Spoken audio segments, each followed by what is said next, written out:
All right, officially starting recording this live stream of basically a how-to of how to use the product.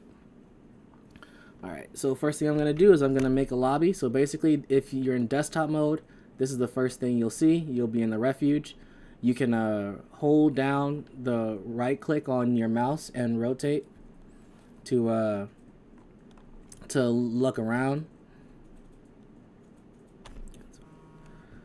And then once you have that done, you press play. By the way, if you're in VR, you're gonna see a different screen. It's gonna ask you to recalibrate. Excuse me. It's gonna ask you to recalibrate, and basically all it does is it wants you to go into T pose just to make sure that you're the right height and all that kind of stuff, so that when you take over like bodies, everything looks okay. But because we're not using VR, this is the first screen we see. And I'm going to start by creating a lobby. I'm going to call it, test. And then if I wanted to make a password, I could, but I really don't feel like it. And I'm going to do this. And my lobby is made. And now everyone else is going to join my lobby. You guys should see a lobby up called test.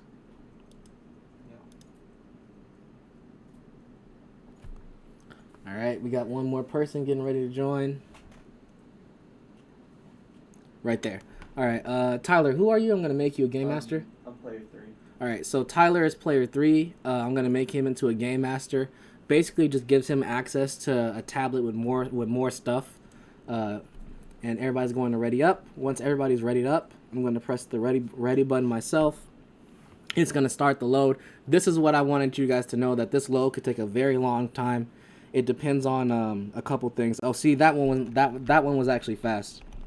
But if you're in VR, it could take a while, so just keep in mind, like, it's not broke. Just wait for it to load up. We're all in our characters. So Tyler's in this guy here. Wave to me, Tyler. I'm over here. Yeah, right here. And this is Guy, and this is my cousin Jay. So this is just like a demo of how many types of characters you can make if you feel like it. Guy's moving his character for some all right, and I'm this guy here. So if I click Ty, you can see that this is what I look like here, because this is the character that I made, but you can't actually see yourself in this scene. And we're gonna go from here into the refuge. So this is like the character room, that's what we call it. We're gonna go into the refuge from here. There, see everybody spawned in. And by the way, some of this stuff in here is grabbable. So if I like look at this candle, when it highlights, I can press either Q to grab with the left hand or E to grab with the right hand. So if I press Q right now, this thing's in my right hand. I can't really look down. Oh, I can look down far enough to see it's in the corner there. But basically, that's how you choose like which hand to grab with. Oh, your audio is looping. It might be due to the game or the live stream. All right, let me try to figure that out. Give me a second. Turn down the voice chat volume. Oh, okay. I guess I just gotta turn down the voice chat volume. Like that. Is it still doing a loop now? Okay, great. Yeah, that's probably because voice chat. Because we're all in the same room, so you know, when you have voice chat on, it's gonna do that like loop thing. All right, we're gonna go back. Cool. That's everybody over here. Tyler's drinking some beer, I guess. Guy's just jumping. All right, I'm gonna go into the main room now. This is the war room where you actually like play. Can everybody come over here for me real fast and get around the board? Guy, don't. Okay, there you are. All right, so I'm gonna tell you guys how to do this. Jay's gonna try to jump on top because he's really small, but basically on desktop you're gonna want to press Tab. I believe on index you're gonna want to press B, and on Quest it's gonna be your menu button. On Quest and Vive Wands is gonna be your menu button, and it pulls up this tablet. This tablet will follow you around, and it kind of like comes up with like helpful tips right here for you to know how to play the game, and the tips will cycle out over time. So let's wait right there. Oh, it just cycled out to the same tip. It's a random thing, but if you give it a little bit more, it will cycle to a new one right there. All right. If you don't want it to track where your head is, like you're trying to look somewhere else, you have to press this pin button here, and then it will stay there, and you can move around, and it's not going to follow you. And then you can also just unpin, and it will come right back over to you. Just something to keep in mind. Well, what we're going to do is we're going to pin the tablet and then go to the board, which is actually going to put us inside the board. So right now, I'm inside the board. You can see everyone else like this. They're all there. Yeah, so Tyler's just waving. That's my character right there. Still holding the candle from earlier because I forgot to drop it. And yeah, so this is how you actually get into the board. And now I'm going to just go over exactly how to like spawn stuff and set up certain things. So right here, I'm going to go like this. And I'm going to start by kind of making an arena. So let's say you're like, oh, your party's traveling through a forest, right? There's a couple things you can do to set that up. One is you can go here to your blueprint system. I'll go back to show you guys that real fast. That's right here. You can click that. You can go to grass, go to create, and I can start creating some grass. Just like that. And now there's grass right here, and I can also go like this and add some dirt to it to make like a dirt road if they're traveling a road. I forgot to press plus. Like that. And then I can go here to decorate, and I can go to foliage, press the decorate button, and boom. Now I have a little tiny forest. And if I press plus, I can add more to this. So this is kind of how you set up like little mini maps, and of course you can change the size of this. I can always go plus, and I have dirt selected right now, so I can go like this, and literally give it a second. It will just add more to this map, and I can just keep on doing that as much as I want, just like that. Great. So something to keep in mind of how you can set up maps, and you can also set up homes the same way. So if I go like this and I go wood and I go create, I can set up a little wooden house right here, and then I can give it a door so people can get inside. And now there's a house with a door in there. And then I can do the same thing I did with the foliage earlier, and I can decorate it. So this could be like a bedroom. And you can also add other rooms to it, like if you want to go like, oh, this first room maybe is a tavern. So let's do that real fast. This first room, when you enter, it's a tavern. And then this room over here is a bedroom. And they're connected through this door right here. Oh, forgot to click the door. Connected through this door right here. And now you have like a little house over there that you just built on the fly. So that's how that works. And only game masters can open and close doors. That's something very important to keep in mind. So right here, I can open this door and all the adventurers can get through. But if they're not a game master, they can't open a door. You have to. So what the reason for that is so they can try to roll like a sleight of hand check or something. And if they roll low, then it won't work. So they can always go to dice log, like add a d20, try to roll. And let's see what I just rolled. I rolled a natural 1. Holy crap. Yeah, so I definitely would not go into the house, right? If I tried to sleight of hand my way through. All right, and that's how that works. I also want to go over environment and how you can kind of use that to set up a story. So environment, I'm going to go into it one more time right here. And the first thing you're going to see how I see all these guys and I see the war room and all that. I can go here and I can go toggle the refuge, and now I don't see the war room, but I still see all the guys. And what this lets me do is now I can click the weather, and I can actually see like the sky change, and I can set up certain things. Like if I want to have a sky like this, a cloudy sky, I can also color the sky, so I can change the color, and then I can make it like rain, snow, all that stuff. So I'll make it snow real fast. You can see it's snowing now. And you can also set up like music. I don't know if you guys can hear this. Let me know. Can you guys hear this music playing? Okay, great. Yeah. So yeah, you have different like music to kind of set the tone. Yeah, I'll go into horror right there. Got some happy like music, and also you can just like stop it whenever you feel like, of course. And you can also change the time of day. So I can go like this, change the time of day, set the ambiance a little bit. And you can also set like, because this is a tavern, you can set like, oh, I want the ambiance to be a tavern, and now you got that music playing. All right, I'm gonna stop both these, and I'll probably bring the time of day up a little bit just so you can see everything. Back like that. Great. All right, now we're gonna get into spawning. So first thing I'm gonna do is close this door.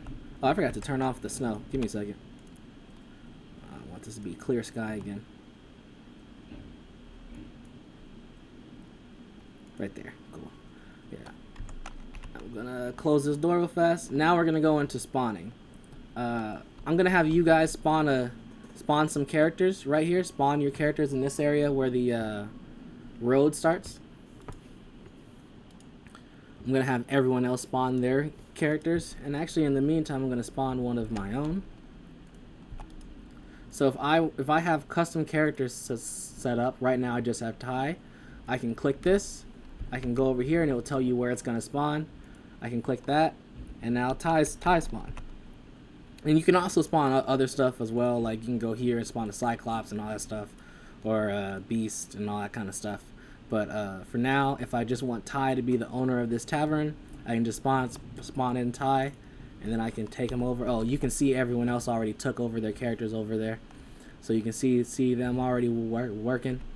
And then yeah, so I can go into here, go to possess. So I just tapped my character, his thing like loaded, and now I have all this option, so I can do stuff with him like emotes and possess him and move him and all that stuff. But for now, I'm just going to possess him.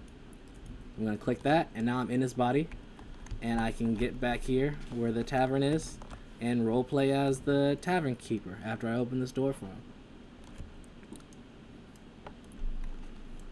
Doors open, guys. Feel free to come on in.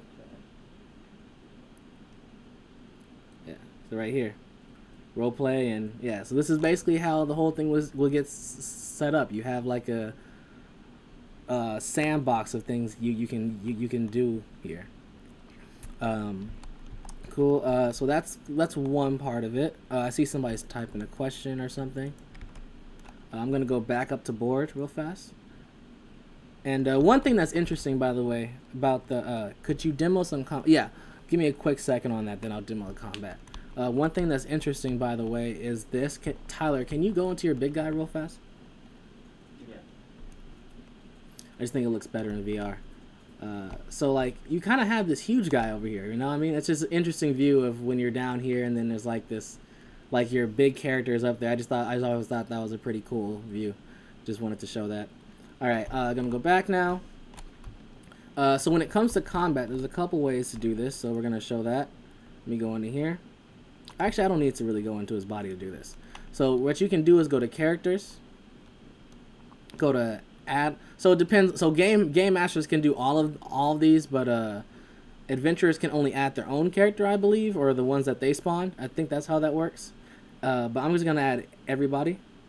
So this is my character. Well, this is Tyler's character. I'm playing on Tyler's computer, by the way. So my name's Rock, but Tyler's name is Tyler. So we switched our characters.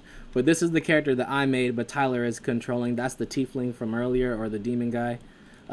Mike.com is Jay. He named himself Mike.com. That's not me. Guy named himself 32 for some reason. And then Tyler named himself Ty.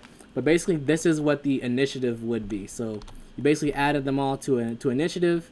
It just randomly like added them here, and then you can also like switch them up. So if I wanted Mike.com to go first, press this, and now he's first in the initiative list.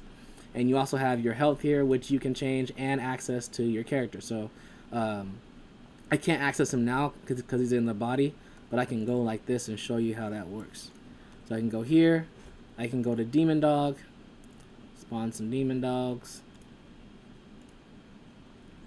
and then I can add them to initiative. They got added to the bottom. And if I wanted to access their character sheet, I could click that, and now I'm in their character sheet, and I can enlarge them. See how that Demon Dog over here got huge? I can also change his color, all that stuff, all that good stuff, and move him like this. So basically, the combat, just to clarify, is turn-based. It's the same thing as D&D, or not really. I'm trying to think of the right way to put this. As I've said before, we're tabletop agnostic, meaning that we want you to be able to play any tabletop game, whether that be Dungeons and Dragons, Pathfinder, Candyland. We don't care. We just want you to be able to play it. So with that in mind, combat is up to you, and it's more of like a visual component of it. So when you're moving your characters around, you have to go, you know, oh, he only has 15 feet of movement speed, and we set it up where each square is 5 feet. So you go 5, 10, 15. He would move here, and that's how you would move him. And then when you want him to cast a spell or something, you could go into here. Like if I want this demon dog to cast a spell, I don't need to do this. I'm already in this thing. I can go to possess, take him over, and now if I want him to cast a spell, let me pin this real fast. I can go to actions/spells right here, and I can literally just generate a spell. So there's no set spells because you can just make one. So if I want to do an area of effect spell, and I want it to be ice or fire, right? And I'm gonna make it size 5, so it can take up five squares. I go to cast. This right here tells me how far it's casting, so I'm not sure if you guys can see that white. We might need to make that a little bit better, but it says like 15 feet there, and I'm just gonna put it in front of me. Actually, that's like 10 feet. I can press that. It spawns that fire. Oh, it actually spawned above me. I think that was I think I clicked that wrong. Let me go back and try to do that again. I clicked on the guy's head I think. Okay, try to do it again. Right there. That time it went on the floor. All right. So that's how that works. That's an area of effect fire spell. So all action is like visual components, and then what you would do is basically keep track in your character sheet to go, okay, you know, the people in that spell took 5 points of damage, so you would have to be the one to subtract that yourself. And when it comes to like how much certain things cost, like, oh, you know, a sword is 2d6, instead of having to memorize that, there's 2 ways to kind of get that done, and that's going to resources, and they're both in here. One is we have this internet tab for you to basically go to the internet to look stuff up. So you can click search here, click here, and now you can go, you know, if we're playing like Dungeons and Dragons, you look up like Dungeons and Dragons sword. You guys know how to use the internet, yeah. And then you can also go to tutorials, by the way, here, and that will pull up basically the tutorials for how to play the game. And another thing you can do is bring in a PDF of your character. I made a video tutorial about how to do this, and basically the PDFs can be used to keep track of like your features and your traits and your health and all that stuff. So I have 2 like characters that I made, and I grabbed the PDFs from D&D Beyond. By the way, I just made a character, and then there's a button to export them. So I can click open right here, and this is the character that I made called Anansi. And I can just go through here and I can see all my stuff, and basically this is a way to keep track of like what your character can do ahead of time. Yeah, so that's how you would do that. Oh, I think Floating Head has another question. I saw you typing.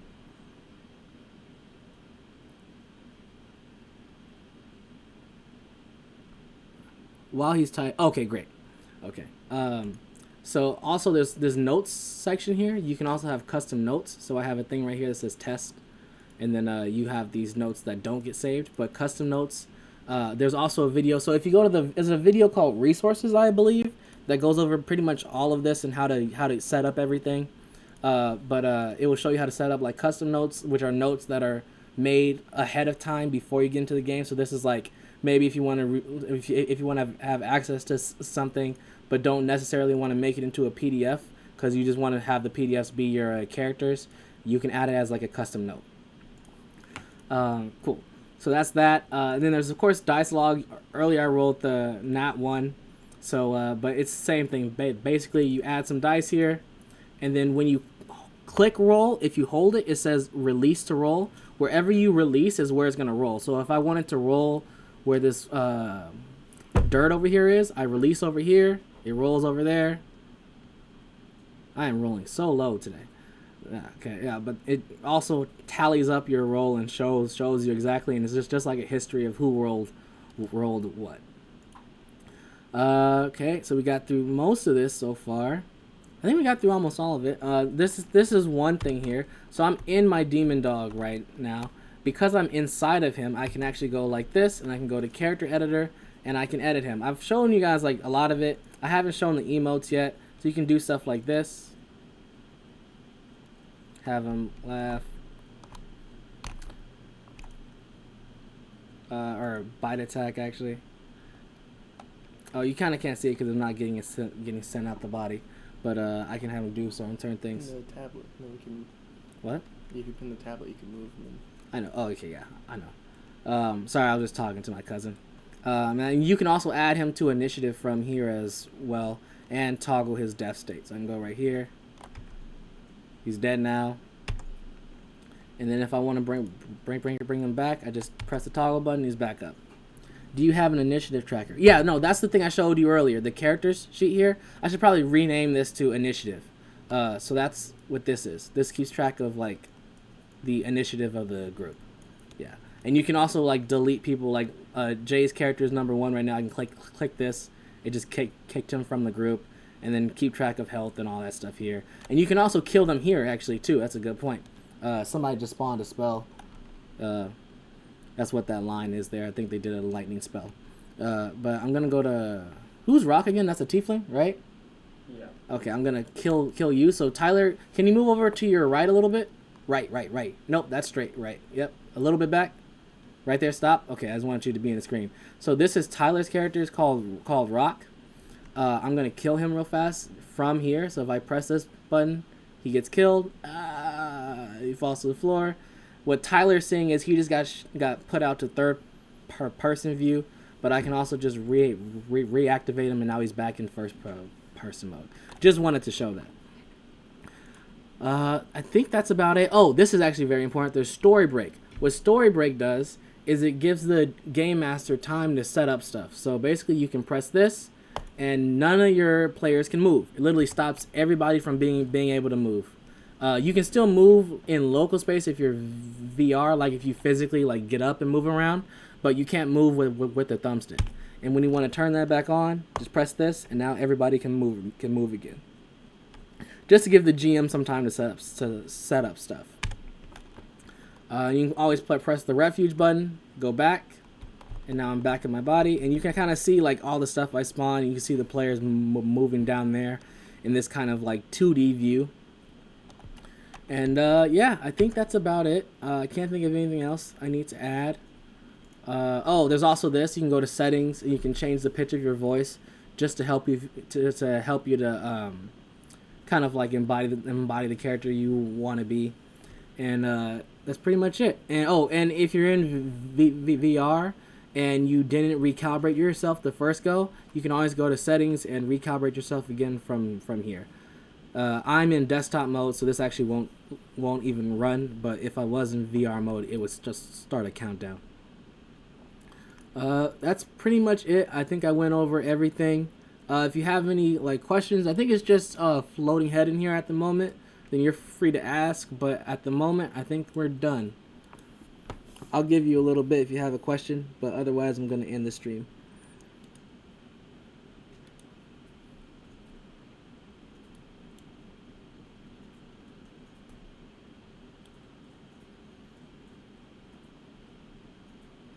No problem. And I appreciate you coming, man. All right. I'll see you. I think we're going to just head out of the stream now. Let me cancel this. I will see you. Cool.